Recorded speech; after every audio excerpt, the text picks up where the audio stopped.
So this is not a live video because the other video is still uploading and it's gonna bog up my internet. Already I'm having internet problems because of the video that's uploading. Day in the life number 4.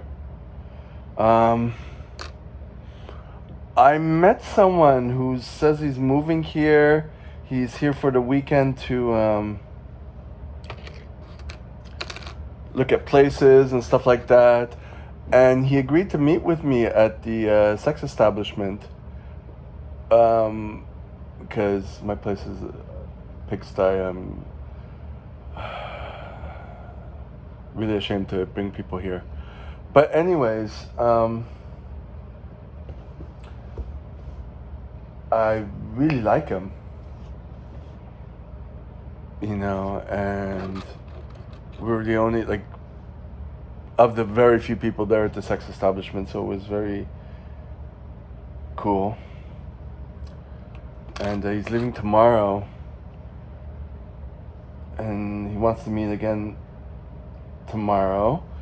He wanted to know what I was doing later today. I told him I'm working tomorrow. I'm probably going to go to the gym early and then go train my client on the mountain. But I got depressed afterwards. When the questions are being asked, you're intimate, vulnerable. And he was talking about how there's an age limit for him to immigrate, and he was living in Australia and all this stuff. Then he went back home because of the pandemic, and then he said, oh, you might as well do this, give it a last chance. And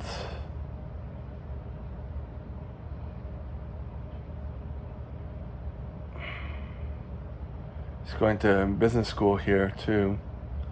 So things are going to be set up, it seems. And I started to feel depressed because I like him. And, feeling that I'm not good enough and he's not going to like me. And I'm like, I don't know how to stop that feeling, you know what I mean? I already have trouble meeting people that I like. The fact that he actually came and we met was good. So I don't know. So afterwards, I guess the fact they asked me what I was doing later, he said he was going to there's the circus and stuff like that. I guess he was giving me signs. I didn't want to tell him I'm very introverted and it's afraid of rejection. I really like him. And, the problem with being both tops and I don't know. I'd like to be able to be vulnerable with someone and discuss things, and I'm scared to do that. It's not about being attached to the person, because that's not healthy. Trying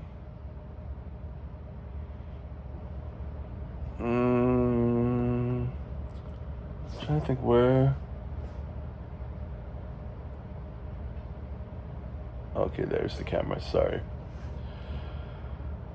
So afterwards, I was, it was very hot because it's a hot day. I went to get some juice at the organic store that's right next to it. But I thought this was pomegranate. It was really inexpensive, but it's apple with some pomegranate in it. That's why it's so cheap. Cheap, I mean like $4.49. The palm version of the pomegranate juice, which is like I guess 100% pomegranate juice, is like big size like this is like $15. Anyways, and then I went to the dollar store and I got like chocolate covered biscuits, and I was like, I didn't even bother stopping myself. It was like I felt the anguish and the depression, and meeting him on the way there, I felt the anxiety. I felt like, and I saw him, I was like, oh my God. And he seemed the same way. And now I sent him a message, because he would say this certain word, and I said, what does that mean? And he didn't answer it. But he was going to see someone for another place, and then he had plans. And before we met, it was like, okay, if he doesn't answer, whatever.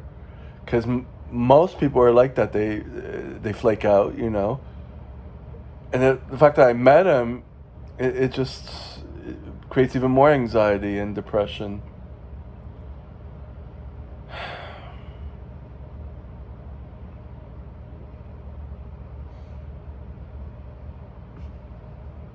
You know.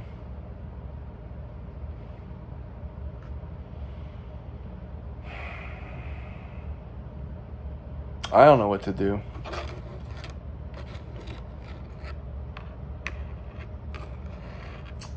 I mean, logically, just take one day at a time, and that's it. I mean, I'm surprised they actually came and met with me. You know, actually, the person who's giving him a tour, who's staying for couch surfing, is inviting him to something. Like he seems to be someone that attaches, gets friends easily, and I don't. And to be able to tell him that is like going to be very hard and all that stuff.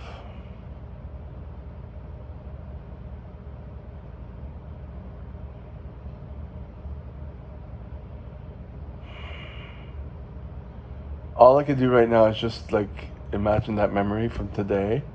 Hopefully see him again tomorrow. He's on my Instagram. And that's it. If he wants to get to know me more and vice versa, if he's open,